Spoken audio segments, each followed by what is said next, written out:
Shalom, damai di hati. Bapak Ibu Saudara yang diberkati oleh Tuhan, kita berjumpa lagi di hari ini dan kita akan membahas pertanyaan MTPJ kali ini. Sesuai dengan bacaan di minggu berjalan ini, kita akan mengangkat apa yang dipertanyakan atau ditanyakan ya dalam MTPJ. Dan karena itu sebelum kita membahas pertanyaan MTPJ ini, kita akan berdoa terlebih dahulu. Ya Bapak Ibu, saya tidak sendiri, ditemani oleh Pak Suami ada di belakang layar. Dan karena itu mari kita berdoa. Ya Tuhan Yesus, Engkaulah Tuhan pemilik kehidupan. Kami bersyukur memiliki Allah yang luar biasa seperti Engkau. Engkau Tuhan kami, Juru Selamat kami, penebus dosa kami. Maka setiap pujian, hormat, kemuliaan bagimu Tuhan, yang memperkenankan kami ada dalam pelayanan ini. Di media YouTube ini kami mau berbagi kebenaran firman. Kami meminta hikmat daripada Tuhan, agar masing-masing kami dapat memberitakan, dapat mendengarkan dan memahami serta dimampukan untuk melakukan apa kata firman-Mu, bagaimana Engkau menyampaikan isi hati-Mu bagi kami. Kami rindu Tuhan, waktu ke depan Tuhan tolong, Tuhan memberi kemampuan, sehingga segala sesuatu dalam percakapan kami hanya memberitakan tentang kasih dan kebaikan Tuhan. Dalam nama Tuhan Yesus kami berdoa. Amin. Ya, amin. Bapak Ibu Saudara yang diberkati oleh Tuhan, kita mengikuti pertanyaan MTPJ di minggu berjalan ini. Dari mana pembacaannya? Ya, pembacaannya terdapat dalam Perjanjian Lama, Kejadian 15 ayat 1 hingga yang ke-21 dengan tema di sepanjang minggu, komitmen pada perjanjian. Oke, untuk melihat tema itu kita lihat dulu bahwa Lembaga Alkitab Indonesia memberi judul Perjanjian Allah dengan Abram, janji tentang keturunannya. Jadi dalam berdiskusi ini agar memudahkan kita semua, pastikan kita sudah membaca teks ini ya, Bapak Ibu Saudara di tempat, di rumah masing-masing, dan kami juga membaca bagian ini sehingga kita tidak membacanya lagi. Oke, kita akan mulai dengan pertanyaan yang pertama. Baik, pertanyaan yang pertama untuk diskusi kita. Apakah maksud tema komitmen pada perjanjian menurut Kejadian 15 ayat 1 hingga yang ke-21? Oke, Bapak Ibu Saudara yang diberkati oleh Tuhan, sebelum kita melihat tema ini, kita perlu tahu dulu ya mengenai kitab Kejadian ini. Memang ketika membaca namanya kitab Kejadian, apalagi buka Alkitab langsung ketemu dengan kitab Kejadian, maka kita perlu tahu bahwa itu diambil dari kata-kata pertama kitab Kejadian itu sendiri ya. Kalau dalam bahasa Indonesia kita temukan pada mulanya, tetapi itu satu kata pertama dalam kitab Ibrani ketika kita menemukan dimulai dengan kata Bereshit. Dan kemudian dalam bahasa Inggris kita menemukan menggunakan nama Genesis.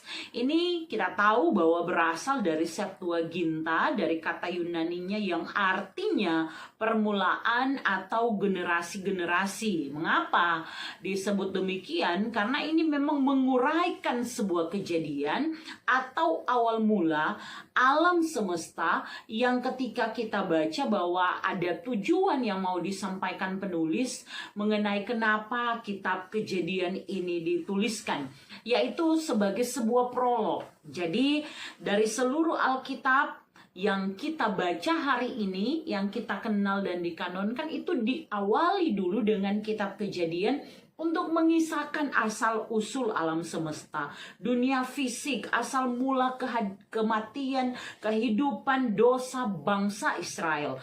Dan juga sebagai landasan hakiki ketika kita melihat kitab Taurat, dan juga bahkan secara keseluruhan pernyataan dari Allah itu sendiri. Dan bagaimana kita mengenal perjanjian demi perjanjian dari Allah dengan umat-umatnya. Nah, hal terakhir ini ya akan menjadi bahasan kita ketika di minggu berjalan ini kita membaca Kejadian pasal 15 ayat 1 sampai 21. Nah, Bapak Ibu Saudara, kembali ke pertanyaan kita ya di hari ini.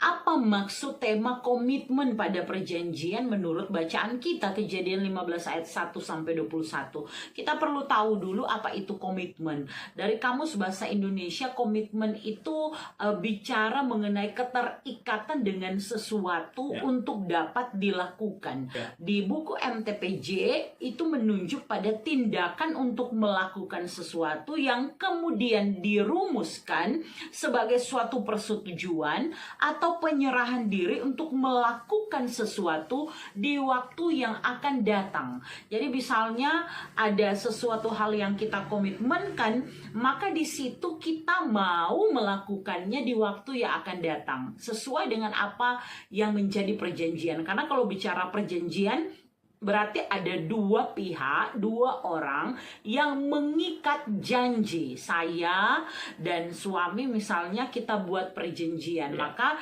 yang terikat dengan perjanjian itu ada dua pihak, dua orang ya. Ketika kita membaca Kejadian pasal 15, kita akan menemukan bagaimana Allah itu mengikat perjanjiannya dengan Abram, nama awal dari Abraham yang kita kenal.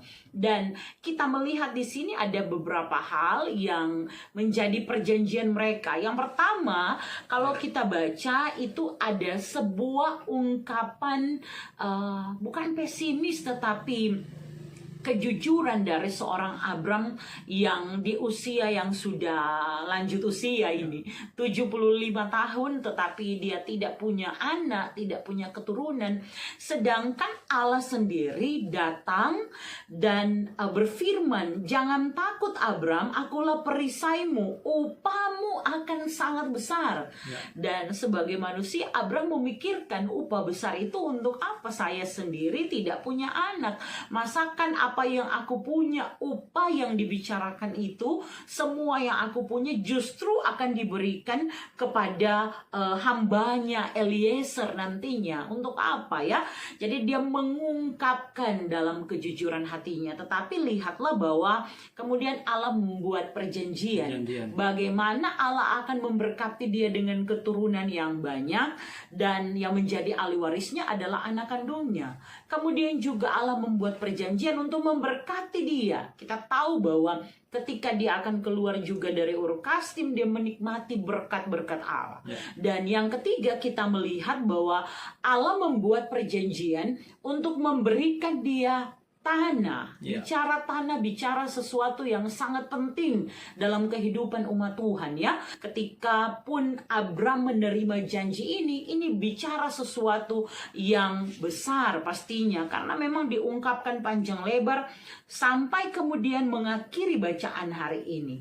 Maka saya pribadi bicara dengan suami, kami sepakat untuk melihat bahwa komitmen pada perjanjian ini bicara tentang Abraham yang sekalipun dari segi umurnya rasanya tidak mungkin punya keturunan. Tetapi menariknya adalah di sini ayat 6. Lalu percayalah Abram kepada Tuhan, maka Tuhan memperhitungkan hal itu kepadanya sebagai kebenaran. Respon Abram ketika mengikat janji dengan Allah, dia tidak meragukan akan apa yang dapat Allah kerjakan dalam kehidupannya, sehingga dia berkomitmen untuk memelihara iman percayanya. Dan buahnya kita tahu bahwa Abram itu memang akhirnya memiliki anak ya. Dan kita tahu di usia yang tidak mungkin bagi manusia ini, mereka pun akhirnya menerima apa yang dijanjikan oleh Allah. Begitupun dengan berkat-berkat Tuhan, begitupun dengan tanah. Sehingga komitmen terhadap perjanjian berdasarkan bacaan ini menunjuk bagaimana tentang covenant ya. Kita melihat di sini perjanjian atau covenant Abram dalam hal ini adalah sebuah hal yang sangat penting yang dapat menjelaskan kepada kita hubungan antara Allah dengan Abram, dan itu mewakili hubungan Allah Allah dengan kita manusia, bagaimana kita umat yang kepada kita sudah dijanjikan penebusan, keselamatan dan seterusnya. Ya. Kita juga ketika berkomitmen, maka kita melihat bahwa komitmen ini mengantarkan kita menerima apa yang kita pelihara dalam iman kepercayaan. Ya, tapi kita tidak mau jauh, ini bukan implikasinya. Kita akan bahas ini di renungan MTPJ yang akan segera kami rilis. Oke. Baik, jadi mungkin itu saja ya. Pertanyaan yang kedua, menurut pengamatan saudara, apakah komitmen pada perjanjian masih relevan saat ini? Ya, Bapak Ibu Saudara yang diberkati oleh Tuhan, kita akan melihat ini dalam dua segi ya, yaitu secara vertikal dan juga secara horizontal, bahwa ada perjanjian yang kita tahu sejak ketika ada firman Allah dalam kitab-kitab, catatan-catatan, dan itu sangat relevan betapa kita orang percaya itu menerima ya secara vertikal kasih karunia Allah, menerima janji-janji Allah dan perjanjian antara manusia dengan Abram ataupun tokoh-tokoh tertentu di dalam Alkitab itu pun masih bisa secara nyata kita saksikan sekarang. Allah berjanji untuk menghadirkan pelangi sehabis hujan sebagai tanda kehadiran Allah dan seterusnya. Tetapi juga secara horizontal dalam hubungan dengan sesama, bahwa memang kalau bicara tentang komitmen pada perjanjian, ini bicara memang sesuatu yang kadangkala di NTPJ sendiri sebenarnya singgung ya. Kadangkala orang lupakan, kadangkala buat perjanjian secara tertulis, apalagi cuma lisan, tetapi itu dilanggar, tidak ditepati ya. Kenyataan ini melanggar janji atau sumpah, itu membuat kita akhirnya mengangkat tema di hari ini, yaitu komitmen pada perjanjian. Dan kami sepakat karena ini memang lebih ke pertanyaan tertutup ya, rasanya tidak perlu menjelaskan lebih ya atau tidak, dan pengamatan kami ya masih relevan ya jawabannya. Oke. Jadi kita lanjut pada pertanyaan yang ketiga. Berilah contoh-contoh komitmen pada perjanjian dalam kehidupan orang percaya. Ya, Bapak Ibu Saudara yang diberkati oleh Tuhan, contoh-contoh komitmen pada perjanjian dalam kehidupan orang percaya, kita akan lebih bicara secara horizontal ya, hubungan manusia yang satu dengan manusia yang lain. Perjanjian itu seperti yang di awal kami katakan, contohnya dalam pernikahan ya, ada saya sebagai istri, kemudian mengikat perjanjian dengan suami sebagai suami. Apa saja perjanjian yang kami buat di awal, yang kami ucapkan di hadapan Tuhan dengan jemaat sebagai saksi, yaitu akan hidup bersama dalam suka maupun duka, sehat maupun sakit, dan seterusnya. Dan karena itu ketika berkomitmen dalam keadaan apapun, mau sehat sakit, sebagaimana yang diucapkan, maka perjanjian ini akan tetap dipegang dengan keyakinan untuk seterusnya ya, karena memang rumusan perjanjiannya memperkatakan demikian, sampai maut memisahkan. Dan apa yang kami janjikan ini, sekali lagi ketika kami mengucapkan perjanjian ini di hadapan Tuhan, maka ikatan perjanjian ini bukan lagi cuma melibatkan antara pihak istri dan pihak suami, tetapi juga melibatkan Tuhan di dalamnya. Dan karena itu mengingkari, ketika ada salah satu yang mengingkari perjanjian itu, maka pertanggungjawabannya kepada Tuhan, karena keduanya sepakat membuat janji untuk mengucapkannya di hadapan Tuhan dan jemaat sebagai saksinya. Itu contoh pertama ya, mengenai komitmen dalam perjanjian untuk tetap memelihara ikatan yang kudus dalam pernikahan, menjaga keutuhan rumah tangga, untuk setia sehidup tidak semati ya, tetapi sampai maut memisahkan ya. Artinya memang sampai di mana Tuhan kehendaki di dalam jalan-jalan Tuhan. Kemudian juga ada hal-hal lainnya.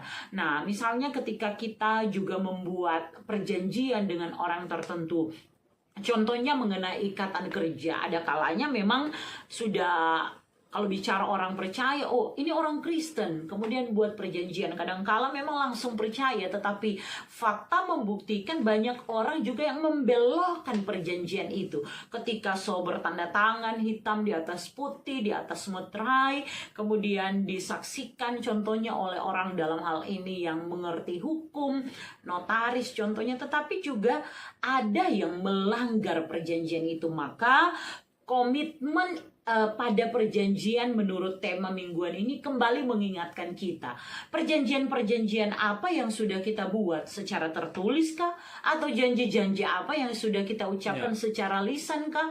Dan ini berhubungan dengan pembacaan di 2 minggu kemarin ya, bagaimana di kitab Pengkhotbah kita bernasar kepada Tuhan. Kami katakan di sana bahwa sebenarnya bernasar atau tidak bernasar itu tidak berdosa. Yang berdosa adalah sudah bernasar tetapi tidak menepatinya.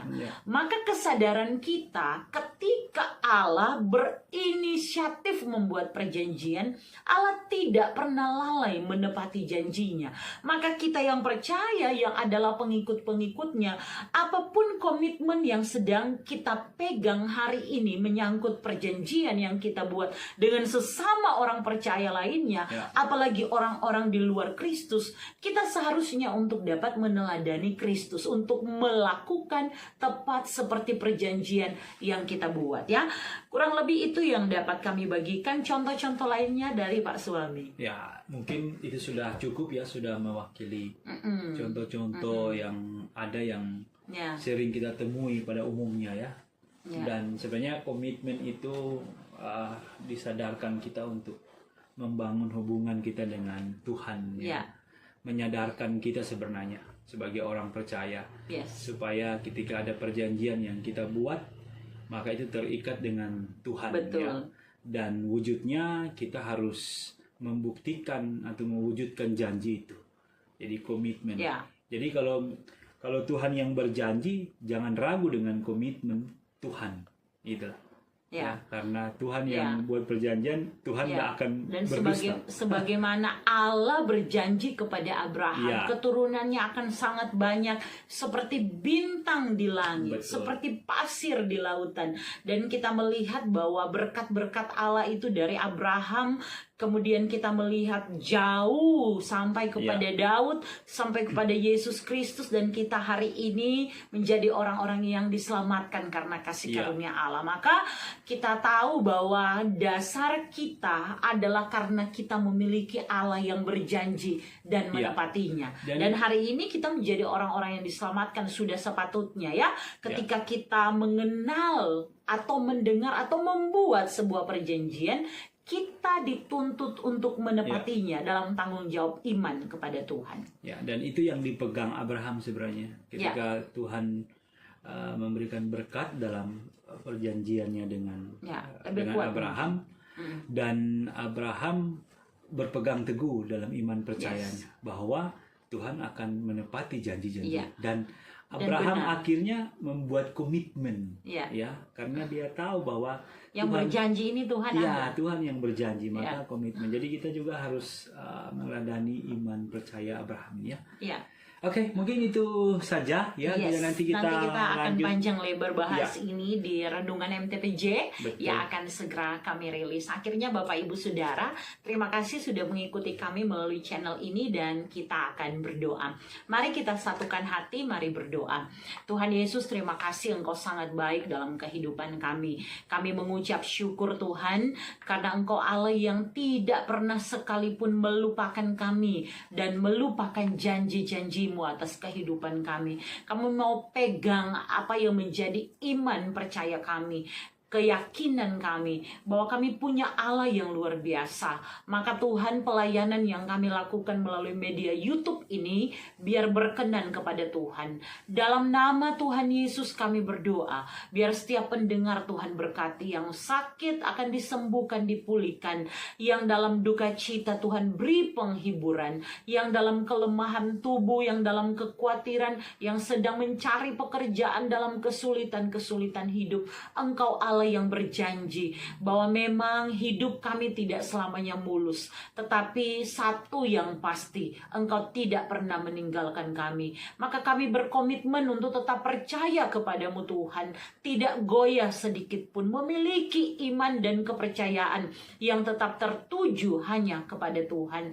Dan pada waktunya indah menurut waktu Tuhan, menurut ketetapan Tuhan, Tuhanlah yang akan menjawab segala sesuatu seperti apa yang Tuhan mau. Tuhan, kami terbatas, tapi kami sungguh percaya Engkau memakai media ini memperjumpakan kami. Maka Tuhan memberkati kami semua dalam melanjutkan kerja pelayanan. Dalam nama Tuhan Yesus kami berdoa. Amin. Amin. Ya Bapak Ibu Saudara, akhirnya sampai jumpa. Tuhan Yesus memberkati kita semua dan shalom. Damai di hati.